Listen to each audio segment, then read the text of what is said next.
सत्य के प्रयोग अथवा आत्मकथा। लेखक मोहनदास करमचंद गांधी। भाग दूसरा। विषय संसार प्रवेश।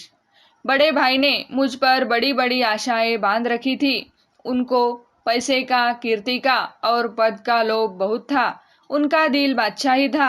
उदारता उन्हें फिजूल खर्ची की हद तक ले जाती थी। इस कारण और अपने भोले स्वभाव के कारण उन्हें मित्रता करने में देर न लगती थी। इस मित्र मंडली की मदद से वे मेरे लिए मुकदमे लाने वाले थे। उन्होंने यह भी मान लिया था कि मैं खूब कमाऊंगा, इसलिए घर खर्च बढ़ा रखा था। मेरे लिए वकालत का क्षेत्र तैयार करने में भी उन्होंने कोई कसर नहीं रखी थी। जाति का झगड़ा मौजूद ही था, उसमें दो तड़े पड़ गई थी। एक पक्ष ने मुझे तुरंत जाति में ले लिया, दूसरा पक्ष न लेने पर डटा रहा। जाति में लेने वाले पक्ष को संतुष्ट करने के लिए राजकोट ले जाने से पहले भाई मुझे नासिक ले गए। वहां गंगा स्नान कराया और राजकोट पहुंचने पर जाति भोज दिया। मुझे इस काम में कोई रुचि न थी। बड़े भाई के मन में मेरे लिए अगाध प्रेम था। मैं मानता हूँ कि उनके प्रति मेरी भक्ति भी वैसी ही थी। इसलिए उनकी इच्छा को आदेश मानकर मैं यंत्र की भांति बिना समझे उनकी इच्छा का अनुसरण करता रहा। जाति का प्रश्न इससे हल हो गया। जाति की जिस तड़ से मैं बहिष्कृत रहा, उसमें प्रवेश करने का प्रयत्न मैंने कभी नहीं किया। न मैंने जाति के किसी मुखिया के प्रति मन में कोई रोष रखा। उनमें मुझे तिरस्कार से देखने वाले लोग भी थे। उनके साथ मैं नम्रता का बर्ताव करता था। जाति के बहिष्कार संबंधी कानून का मैं संपूर्ण आदर करता था। अपने सास ससुर के घर अथवा अपनी बहन के घर मैं पानी तक न पीता था। वे छिपे तौर पर पिलाने को तैयार भी थे, पर जो काम खुले तौर से न किया जा सके उसे छिपकर करने के लिए मेरा मन ही तैयार न होता था। मेरे इस व्यवहार का परिणाम यह हुआ कि जाति की ओर से मुझे कभी कोई कष्ट नहीं दिया गया। यही नहीं, बल्कि आज भी मैं जाति के एक विभाग में विधिवत बहिष्कृत माना जाता हूँ। फिर भी उनकी ओर से मैंने सम्मान और उदारता का भी अनुभव किया है।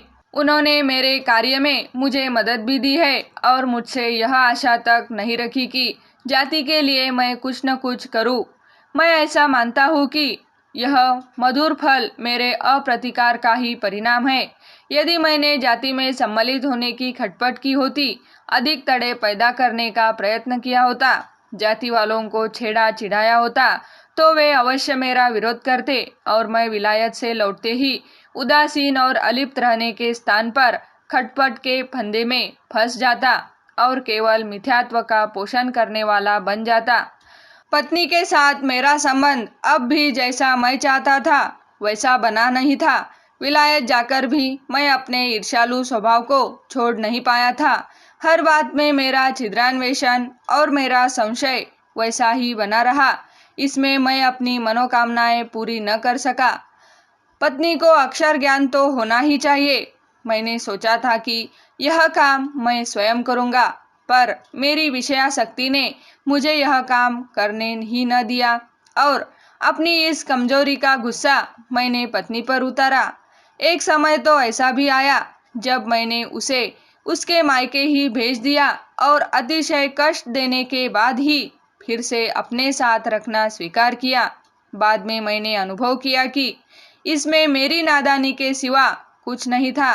बच्चों की शिक्षा के विषय में भी मैं सुधार करना चाहता था। बड़े भाई के बालक थे और मैं भी एक लड़का छोड़ गया था जो अब 4 साल का हो रहा था। मैंने सोचा था कि इन बालकों से कसरत कराऊंगा, इन्हें मजबूत बनाऊंगा और इन्हें अपने सहवास में रखूंगा। इसमें भाई की सहानुभूति थी। इसमें मैं थोड़ी बहुत सफलता प्राप्त कर सका था।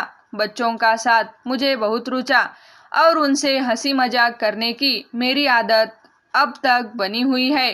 तभी से मेरा यह विचार बना है कि मैं बच्चों के शिक्षक का काम अच्छी तरह कर सकता हूँ। खाने पीने में भी सुधार करने की आवश्यकता स्पष्ट थी। घर में चाय कॉफी को जगह मिल चुकी थी। बड़े भाई ने सोचा कि मेरे विलायत से घर लौटने के पहले घर में विलायत की कुछ हवा तो दाखिल हो ही जानी चाहिए। इसलिए चीनी मिट्टी के बर्तन, चाय आदि जो चीज़ें पहले घर में केवल दवा के रूप में और सभ्य मेहमानों के लिए काम आती थी, वे अब सबके लिए बरती जाने लगी। ऐसे वातावरण में मैं अपने सुधार लेकर पहुंचा।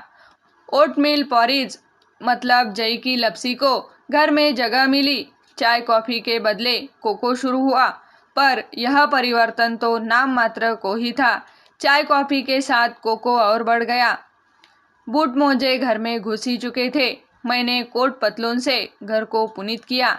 इस तरह खर्च बढ़ा, नवीनताएं बढ़ी, घर पर सफ़ेद हाथी बन गया।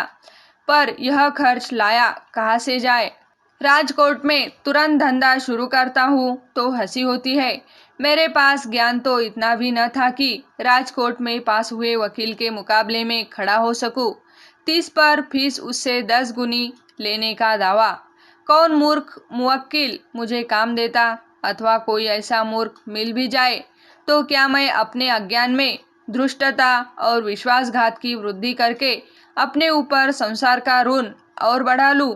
मित्रों की सलाह यह रही कि मुझे कुछ समय के लिए बंबई जाकर हाई कोर्ट की वकालत का अनुभव प्राप्त करना और हिंदुस्तान के कानून का अध्ययन करना चाहिए, और कोई मुकदमा मिल सके तो उसके लिए कोशिश करनी चाहिए। मैं बंबई के लिए रवाना हुआ। वहाँ घर बसाया, रसोइया रखा।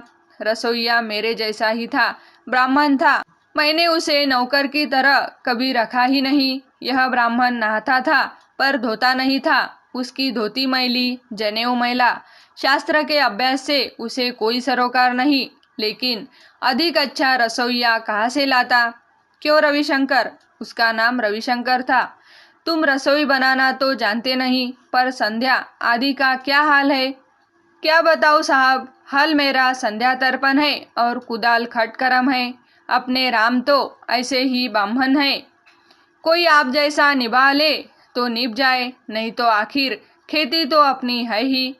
मैं समझ गया, मुझे रविशंकर का शिक्षक बनना होगा। समय मेरे पास बहुत था। आधी रसोई रविशंकर बनाता और आधी मैंने विलायत की अन्नाहार वाली खुराक के प्रयोग यहाँ शुरू किए। एक स्टोव खरीदा। मैं स्वयं तो पंक्ति भेद को मानता ही न था। रविशंकर को भी उसका आग्रह न था, इसलिए हमारी पटरी ठीक जम गई। शर्त या मुसीबत जो कहो सो यह थी कि रविशंकर ने मैल से नाता न तोड़ने और रसोई साफ रखने की सौगंध ले रखी थी। लेकिन मैं 4-5 महीने से अधिक बंबई में रह ही न सकता था, क्योंकि खर्च बढ़ता जाता था और आमदनी कुछ भी न थी। इस तरह मैंने संसार में प्रवेश किया। बैरिस्टरी मुझे अखरने लगी। आडंबर अधिक, कुशलता कम, जवाबदारी का ख्याल मुझे दबोच रहा था। यह प्रयास अच्छा लगे तो चैनल को सब्सक्राइब, लाइक और शेयर करें। धन्यवाद।